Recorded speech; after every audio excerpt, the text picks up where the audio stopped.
ख़ारिश का इलाज भी बता दें। ख़ारिश का बेहतरीन आजकल जो इलाज है ना वो स्कंजवी है।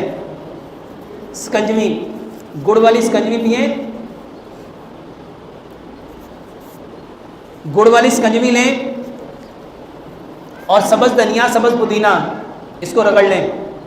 सब्ज़ धनिया सब्ज़ पुदीना इसको रगड़ लें। 1 गिलास स्कंजवी में गुड़ की स्कंजवी बनानी है और सब्ज़ धनिया सब्ज़ पुदीना रगड़ के 1 बड़ा चम्मच उसमें डालना है। उसको मिक्स करके सुबह भी पिएँ, दोपहर भी पिएँ, शाम भी पिएँ। एक ये बेहतरीन इलाज है। दूसरे नंबर पे केला लो। केला जहाँ जहाँ ख़ारिश है बिस्मिल्लाह पढ़ो, सूरत फातिहा पढ़ो, वहाँ पे केला मल लो, बेहतरीन इलाज है। मेरे मोहतरम भाइयों, अर्जुन का दरख्त दिल के लिए इतना अच्छा है, इतना अच्छा है, इतना अच्छा है, इतना अच्छा है। पूरे यूरोप में ना वहाँ अर्जुन नहीं होता। अर्जुन या पाकिस्तान में या इंडिया में है।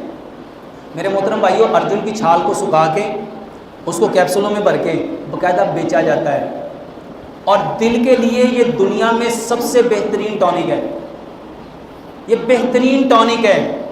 अर्जुन की छाल का कावा पियो, अर्जुन की छाल का, और कोशिश करो कि जो जवान दरख्त है ना अर्जुन का, उसका कावा पियो, बूढ़े दरख्त का नहीं।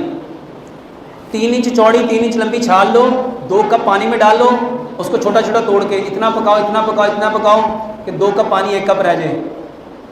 इसमें 1 लौंग और 2 सब्ज़ इलायचियाँ डाल के मेरे मोहतरम भाई उसका कावा बनाओ और ये इस्तेमाल करो। ये बेहतरीन इलाज है।